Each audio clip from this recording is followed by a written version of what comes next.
اور تمہیں کیا معلوم کہ سجن کیا ہے؟ وہ ایک لکھی ہوئی کتاب رجسٹر ہے جس میں ان کے برے عمل درج رہتے ہیں۔ تفسیر: حضرت شاہ عبدالعزیز صاحب رحمۃ اللہ علیہ محدث دہلوی نے فتح العزیز میں اس آیت کی تفسیر میں جو فرمایا اس کا خلاصہ یہ ہے: سجین صیغہ مبالغہ سجن سے ہے، معنی زندان تنگ و تاریک۔ یہ مقام سجن زمین کے 7ویں طبقہ کے نیچے ہے۔ یہ دوزخیوں کے مرنے کے بعد ان کی ارواح کا قید خانہ ہے اور یہ بدکاروں کی روح کے رہنے کی جگہ ہے۔ قیامت تک ان پر طرح طرح کا عذاب اس قید خانے میں ہوگا۔ نیکوں کی جگہ: اس سورت کی دوسری آیت پاک میں ارشاد خداوندی ہے: اِنَّ کتاب الابراری لفی علیین وما ادراکا ما علیون کتاب مرقوم۔ ترجمہ: بے شک نیک لوگوں ابرار کا اعمال نامہ عملوں کا ریکارڈ علیین میں ہوگا، اور تم کیا جانو کہ علیین کیا ہے؟ وہ ایک لکھی ہوئی کتاب رجسٹر ہے جس میں نیک لوگوں کے عمل درج رہتے ہیں۔ اس کی تفسیر میں مولانا شاہ عبدالعزیز فرماتے ہیں، جس کا خلاصہ یہ ہے: مقام علیین 7 آسمان کے اوپر ہے۔ موت کے بعد نیکوں کی ارواح وہاں جاتی ہے اور یہ مقام علیین مقربان یعنی انبیاء اولیاء کی ارواح کے رہنے کی جگہ ہے۔ اس تفسیر سے ثابت ہوا کہ مرنے کے بعد نیکوں کی روح علیین میں اور بدوں کی روح سجین میں رہتی ہے۔ تو پھر شیخ سدو وغیرہ سے جو تصرفات اس دنیا میں ہوتے ہیں وہ دراصل ان کی روح کے تصرفات نہیں ہوتے ہیں، کیونکہ ان کی روح اپنے اپنے مقام میں محصور و محفوظ ہے، بلکہ یہ تو ان کی قوت مؤثرہ ناپاک کے تصرفات ہیں۔ قوت مؤثرہ پاک ولادت معانوی کی دوسری تمثیل: قوت مؤثرہ ناپاک ولادت معانوی کا بیان فرمانے کے بعد حضرت قبلہ روحی فدا نے پھر حاضرین کو مخاطب کیا اور فرمایا: بتاؤ حضرات، انبیاء علیہ السلام کے دنیا سے گزر جانے کے بعد ان کے مذہب کا عروج و ترقی اور ان سے ہدایت مخلوق کس طرح ہوتی ہے، کیونکہ دنیا سے تو یہ حضرات رحلت فرما چکے، اور جیسا کہ قرآن مجید اور حدیث شریف میں وارد ہوا ہے، ان حضرات کی ارواح مقدسہ کا مستقر قیام علیین ہے۔ پھر وہ کون سی قوت ہے کہ جس سے ان حضرات کے پردہ فرمانے کے بعد ان کے مذہب کو عروج ہوتا ہے؟ چنانچہ ہمارے حضرت نبی کریم صلی اللہ علیہ وسلم اور اکثر انبیاء علیہ السلام کے مذہب کا عروج ان کے بعد ہوا ہے۔ حاضرین متحیر اور خاموش رہے۔ جواب میں فرمایا: یہ عروج اور ترقی اور ہدایت مخلوق ان حضرات کی قوت مؤثرہ پاک ولادت معانوی کے تصرف سے ہوتی ہے، جب تک حق سبحانہ تعالیٰ کو منظور ہے۔ چند امور موقوف علیہ: آپ کے مندرجہ بالا پر اسرار کلام کو سمجھنے کے لیے چند اور موقوف علیہ کو بطور مقدمہ پہلے جان لینا مفید اور ضروری ہے۔ یہ کہ پہلا، قوت مؤثرہ نتیجہ ہے اعمال کا، خواہ و عمل جلالی اسماء حسنہ کی تاثیر کا ہو، خواہ اسماء حسنہ جمالی کی تاثیر کا۔ دوسرا، عالم مثال مستقر ہے قوت مؤثرہ کا۔ تیسرا، اقسام فنا۔ چوتھا، عالم مثال سے قوت مؤثرہ کا تعلق اور اس کی ترقیات۔ پانچواں، ولادت معانوی 2 طرح کی ہے، پاک اور ناپاک۔ چھٹا، قوت مؤثرہ روح کی صفت ہے۔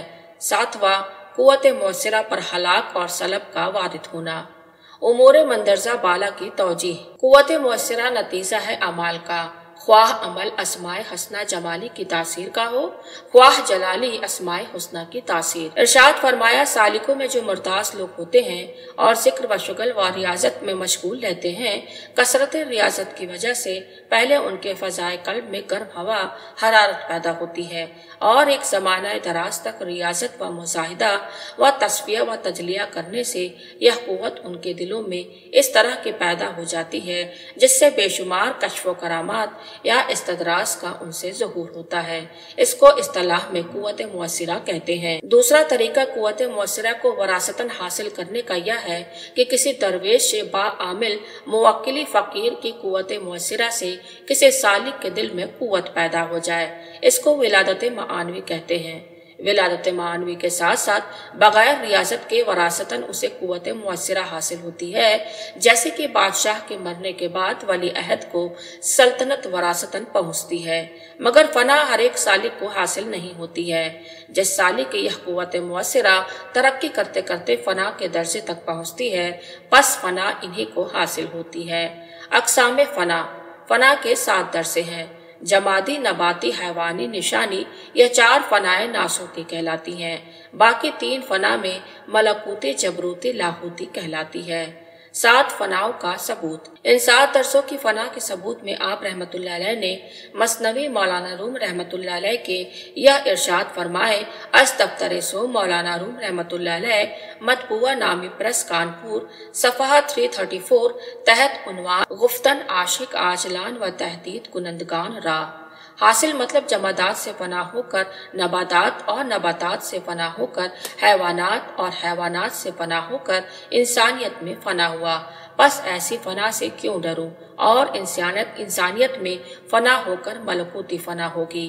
ملائکہ کے پرے پرواز نصیب ہوں گے، پھر فنائے ملکوتی سے فنا ہو کر آگے بڑھے۔ جبروت میں فنا ہوئے کہ خدا کی ذات کے سوا سب کو فنا ہے، اور یہ وہ مقام ہے کہ فرشتے قربان ہوں، اور جو قیاس و وہم میں نہ آئے وہ ہو جاؤ، پھر عدم ہو جاؤ، لاہوت میں فنا ہو جاؤ۔ بے شک ہماری بازگشت واپسی خدا ہی کی طرف ہے۔ مثنوی مولانا روم رحمت اللہ علیہ کے دوسرے دفتروں میں بھی ان 7 درسوں کی فنا کا ذکر ہے۔ عالم مثال جو مستقر ہے قوت مؤثرہ کا۔ واضح ہو کہ انسان اس دنیا میں آباد ہے جو عالم مادی ہے، وہ جسے عالم اجسام اور عالم ناسوت کہتے ہیں، اور اس عالم اجسام سے بالا عالم مثال ہے، اور یہ عالم مثال غیر مادی ہے اور داخل ہے عالم ملکوت میں، اور درمیان میں ہے عالم ارواح اور عالم اجسام کے، اور یہ مستقر اور قرار گاہ ہے اعمال کے مناسب حال صورتوں کا۔ مثال عالم مثال اور عالم ارواح مقدار اور مادہ دونوں سے منجہ اور مقدس ہے، اور عالم اجسام مادی ہے، اور عالم مثال مادہ نہیں رکھتا لیکن مقدار رکھتا ہے۔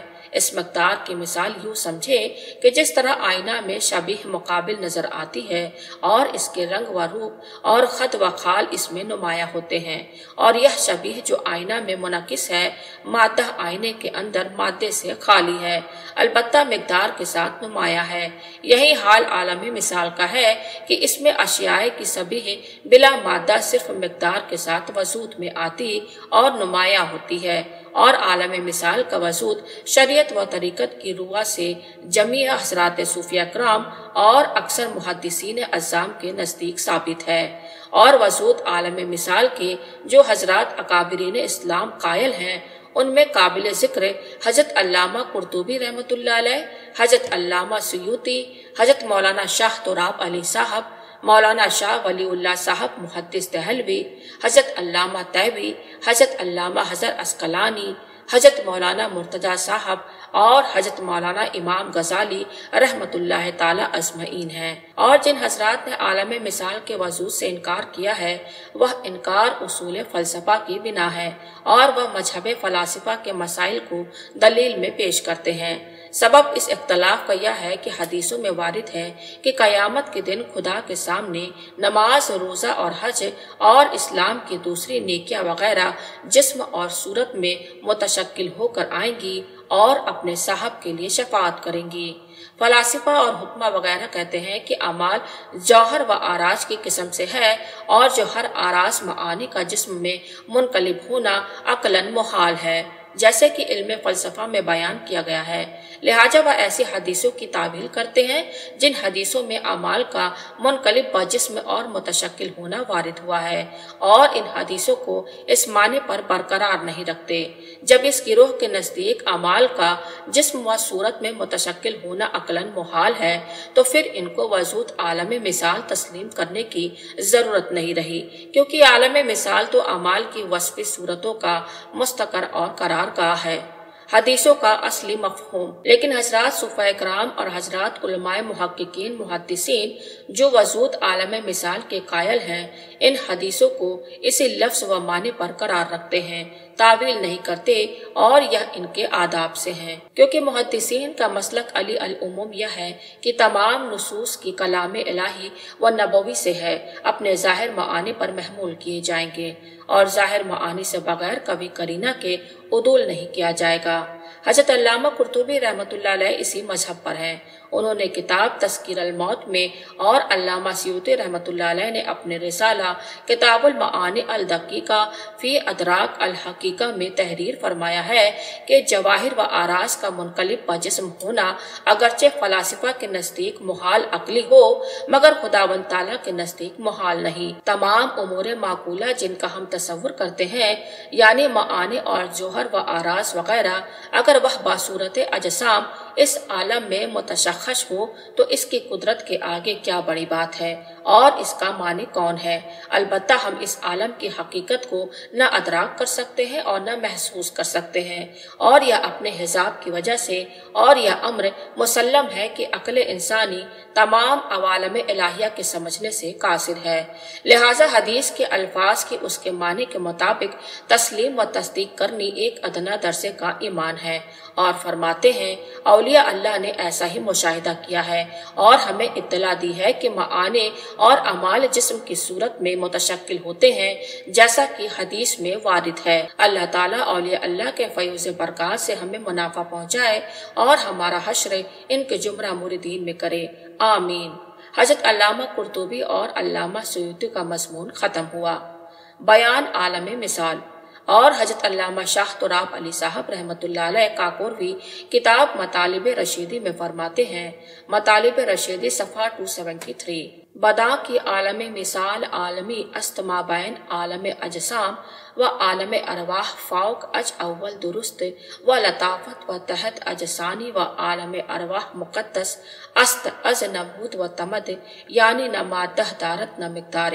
عالم اجسام ہمہ مادہ دارت و ہم مقدار، و عالم مثال مادہ نہ دارت و اما مقدار مدارت، و بیشتر حکمہ و جمہور متکلمین عالم مثال را انکار کردند و نہ ساختہ اند و حکمائے اشراق، و جمہور صوفیہ کرام بدا قائل اند و عقل صحیح بدا حاکم است چون قادر مطلق عالم آفرید کی آج اج مادہ و مقدار منجہ است و عالمی دیگر کی بہراور موصوف وسعت قدرت چنامی خوابت کی عالمی مابین ہر دو میں باشد کی مادہ نہ دارت و مقدار دارت اما انچے دارت و مادہ نہ دارت و متصور نست کی نمود بے تقدیر نہ باشد و نست محققان بیشتر احکام آخرت کی شرح متحر بدا ناطق است بہما عالم تعلق دارت انشاءاللہ تعالی۔ حضرت شاہ ولی اللہ صاحب محدث دہلوی اور اثبات عالم مثال اور حضرت شاہ ولی اللہ صاحب محدث دہلوی نے اپنی کتاب عزت اللہ البالغہ کے مطبوعہ مصرع صفحہ 10 پر ایک پورا باب ثبوت عالم مثال میں تحریر فرمایا ہے، جس کی اصل عبارت مع ترجمہ اردو درج ذیل ہے۔ جاننا چاہیے کہ بہت سی حدیثوں سے ثابت ہوتا ہے کہ عالم موجودات میں ایک ایسا عالم بھی ہے جو غیر عنصری ہے اور جس میں معانی ان اجسام کی صورت میں متشکل ہوتے ہیں جو اوصاف کے لحاظ سے ان کے مناسب ہیں۔ پہلے اس عالم میں اشیاء کا ایک گونا وجود ہو لیتا ہے، تب دنیا میں ان کا وجود ہوتا ہے، اور یہ دنیاوی ایک اعتبار سے بالکل اس عالم مثال کے وجود کے مطابق ہوتا ہے۔ اکثر یہ اشیاء جو عوام کے نزدیک جسم نہیں رکھتی اس عالم میں منتقل ہوئی ہیں اور اترتی ہیں، اور عام لوگ ان کو نہیں دیکھتے۔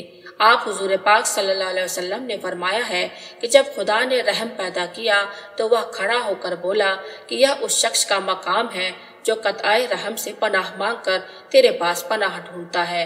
اور آپ حضور پاک صلی اللہ علیہ وسلم نے فرمایا کہ سورہ بقرہ اور آل عمران قیامت میں بادل یا سائبان یا صف بستہ پرندوں کی طرح آئیں گی اور ان لوگوں کی طرف سے وکالت کریں گی جنہوں نے ان کی تلاوت کی ہے۔